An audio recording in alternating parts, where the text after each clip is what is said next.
Welcome to Eye on America. I'm Michelle Miller. From a community in healing to advances in technology, we share stories of Americans working together to inspire change. In Texas, we meet two startup companies developing high-tech landers to deliver cargo to the moon. And in Southern California, we'll take you along for a ride on a state-of-the-art electric boat to see how it could transform the industry. But first, we turn our attention to Uvalde, Texas. It's been an emotional 1 year since the school shooting at Robb Elementary that killed 19 students and 2 teachers. Lilia Luciano spoke with families about their pain and frustration as the community works to rebuild trust between residents and law enforcement. Because I was just too scared to think about anything. For Andrea Herrera, surviving the mass shooting in Uvalde is still a daily recurrence. It just goes in my mind, just in loops, the same clip over and over again. She was not only at Robb Elementary that day, but her stepbrother, 10-year-old Jose Flores, was killed in the classroom next door. I was excited to see him get stuff, and I just was ready to hug him. And my mom told me, she said, he didn't make it. And I started crying, and I couldn't believe it happened. Andrea, who we first met with her other brother Jaden just 2 days after the shooting, is still haunted by the thought of Jose's whereabouts during the shooting. I was the middle child, but I was more braver than him. So you're worried about how scared he was that day? Yeah. Mm. During the classroom, I always imagine him how his face is, and he's scared. Andrea's mother, Cynthia, says her kid's mental health and school performance keeps declining, and the tension in town increasing. Does it ever make you want to leave? Yes, for sure. Why are you still here? Well, because he's here. Jose. Yeah. And it's harder just to pick up and leave. Brett Cross, too, is tethered to Uvalde after burying his 10-year-old Uzziah Garcia. If I stop, I'm useless. For Cross, leaving Uvalde would also mean giving up on a year-long fight for answers and change. To do what is right. One he has led at the local, state, and federal level. Uvalde don't want to be known as Uvalde anymore. They don't want it to be, oh, we're known for Robb Elementary. But the fact is that you are. Because our school failed, because our cops failed, because our government failed. And you want me to stop? I've lost a kid. I ain't got anything else to lose. Perhaps the most pressing failure, 376 law enforcement officers from more than 20 agencies waiting for 77 minutes before breaching through a classroom door. How do you describe to people who are not living here day to day what the relationship is like with police? There were officers in there that could have ended it, but were told to stand down, and they listened.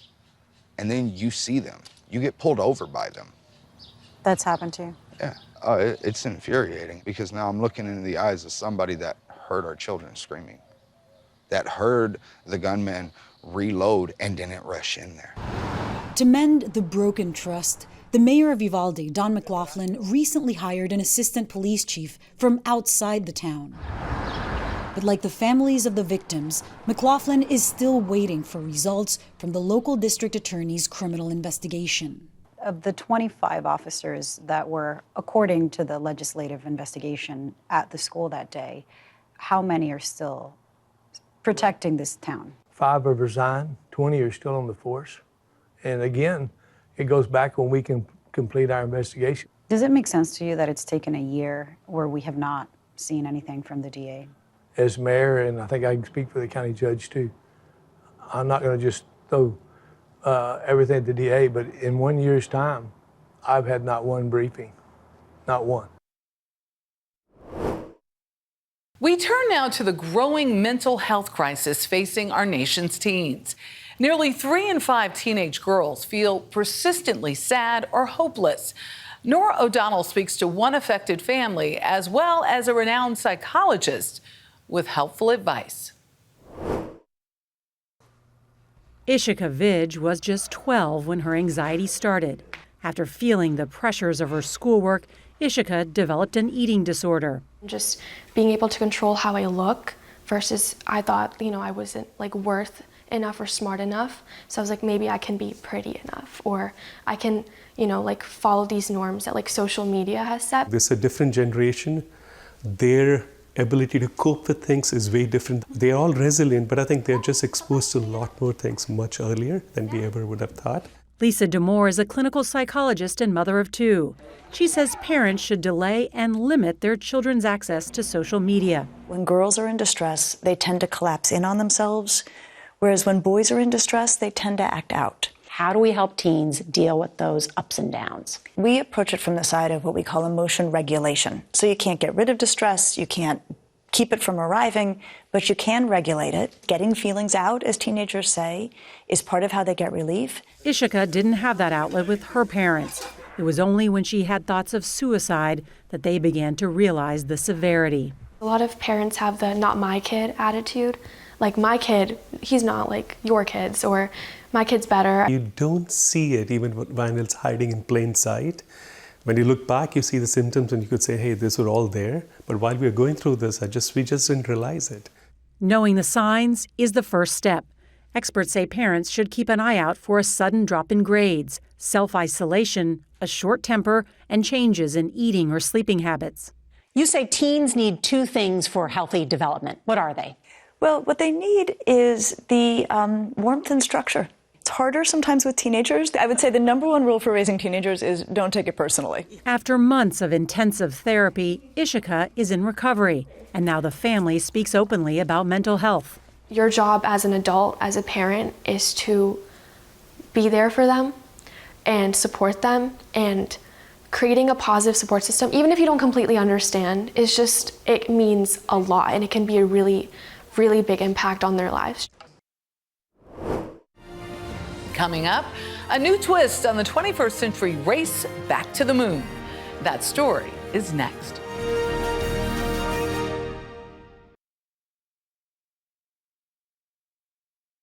An economic space race is underway. Private companies are competing to be the first to have a lunar lander touch down on the moon.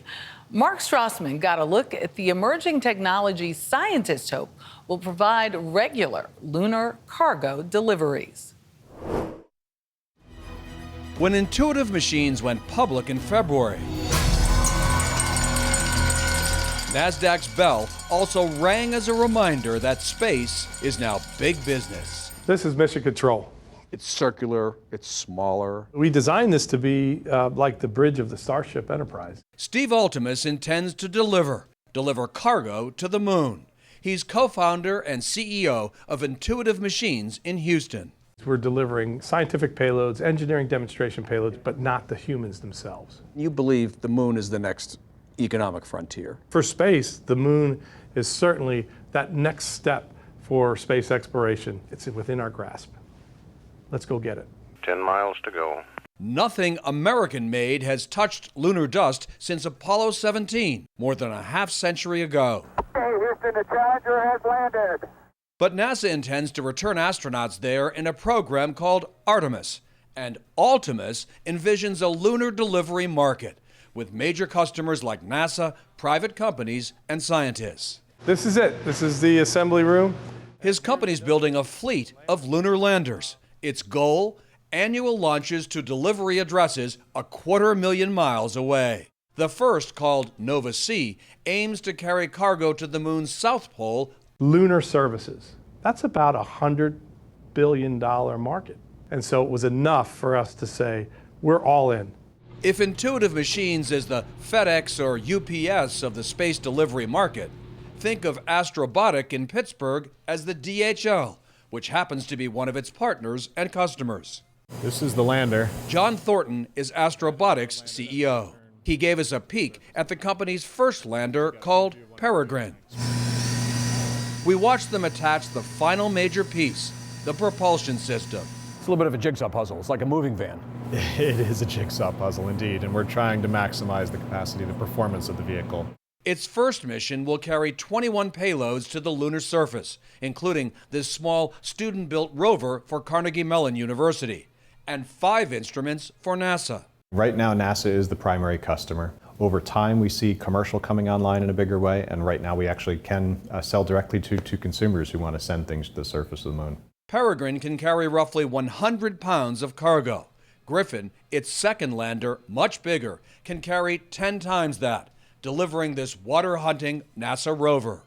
But remember, space is unforgiving. Attempting to reestablish communication with our lander. A Japanese spacecraft crash-landed on the moon.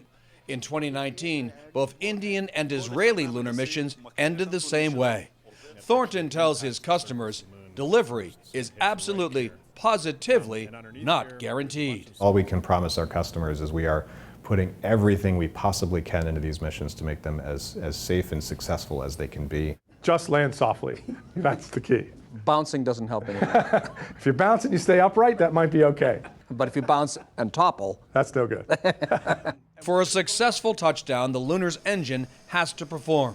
From behind a blast wall, we watched intuitive machines conduct a test fire.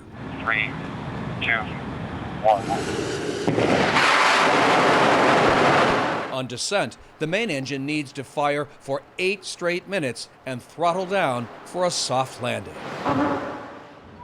Wow. That was quite impressive. Yeah. NASA plans to spend $2.6 billion over the next decade buying delivery services. In all, 14 different American companies are building lunar landers. Right now we have routine, regular access to the skies. I think by decade's end, we'll have routine, regular access to the moon. High risk, high reward for any company creating space in this emerging market. From the moon to America's streets, where tech could be a valuable tool in curbing food waste and feeding the hungry. More than 33 million Americans live in food-insecure households. Adriana Diaz introduces us to a Detroit-based group connecting people in need with excess food. At Detroit's sharing table, food is put out for anyone in need. You can see who's hungry. You can see it in their eyes. Bonnie Askew is a regular. Times are hard. People don't have a decent meal, so even if you can't get a full meal, you can supplement. Some of this comes from Chad Techner with Metro Food Rescue, who drives around town salvaging food about to be thrown out. But my favorite thing to do is to empty the truck. And delivering it to some of the 33 million Americans lacking stable food at home. It's unconscionable to me that we waste 40% of the food in this country, while 1 in 4 kids don't have enough food to eat. I have 4 young kids. It's a statistic that really hits home. Love those Thomas bagels. Techner's team filled the truck at Bimbo Bakeries with food just past the best by date. If we wouldn't get it to a food bank, we would have to throw it out, so it would completely go to waste. There's more than enough for everyone to eat. We just don't get it to the right place at the right time. I mean, all of this bread and stuff on this truck is still beautiful and great. It smells good. I can smell it. You smell it? Oh yeah, oh yeah. Technology is also helping reduce waste, linking hungry consumers with affordable meals. I feel like everyone's winning, you know? Apps like Too Good To Go let customers buy bags of items from restaurants and stores before they're thrown out at a deep discount. There's a bit of randomness to it, but again, you know, when you're paying $3, $4, $5 a pickup, it's always, you know, net ROI.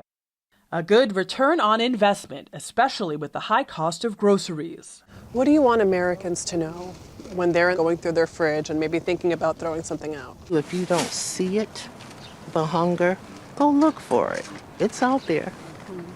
Donate your leftovers, find a pantry and donate. It makes a difference. It makes a huge difference. Still ahead, an electrifying boat ride. That story is next.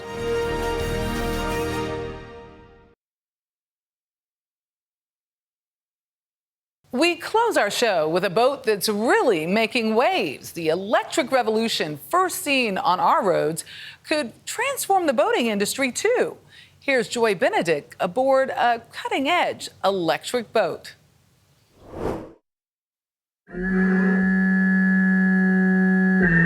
It's the season of sunshine and sea. But sometimes the sound that takes you there cuts through the silence and peace that comes with being on the water. But now the wave of the future sounds different. What's your favorite thing? The silence. Everything's on. Right now you can hear nothing. No noise pollution. Francis Pickworth has been driving boats professionally for more than a decade, but now he's testing them for tech startup ARC, offering the first of its kind in electric watercraft. The technology in electric boats is just amazing. It's the way forward. It's the future. It's called the ARC 1, an all-electric 24-foot cruiser with power to hit speeds of more than 40 miles an hour. You have instant torque.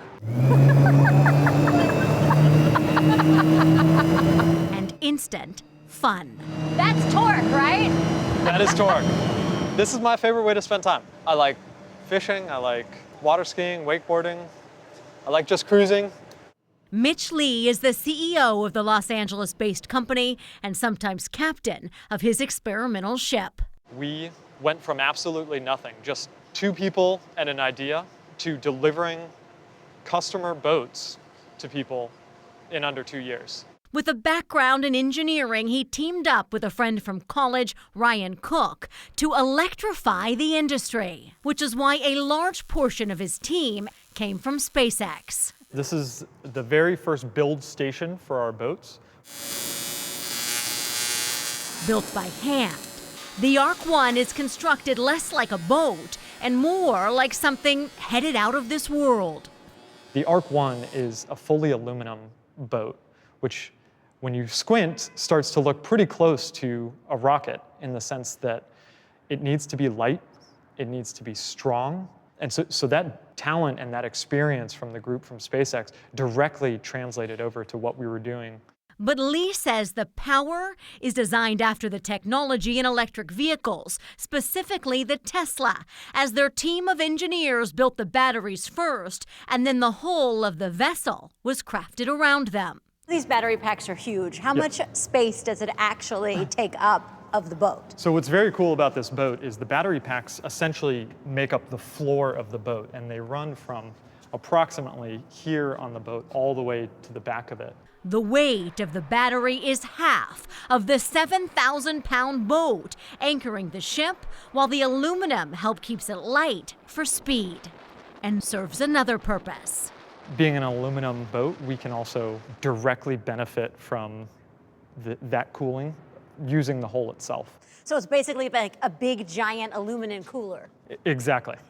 So we limit the speed right now to 41. You can go a lot faster. On the outside, the ARC 1 has all the luxuries you'd expect. A backup camera, temperature and battery gauges similar to an EV, but with no gas tank or giant engine. There's more room for seating and hidden champagne coolers. That's nice.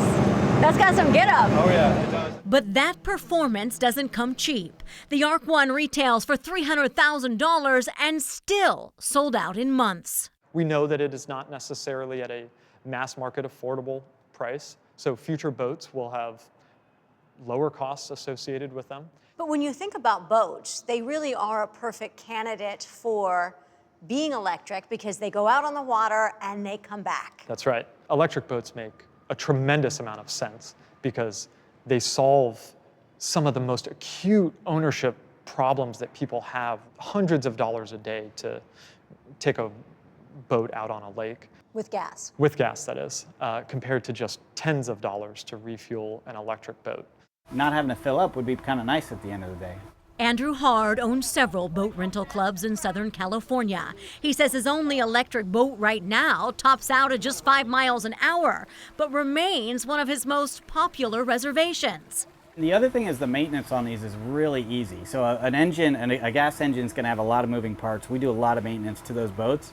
These are the easiest boats we have to maintenance. At this speed, you can go for well over a day on a single charge. Lee says the next generation of ARC boats will be lower in cost and target the power-hungry market of water sports.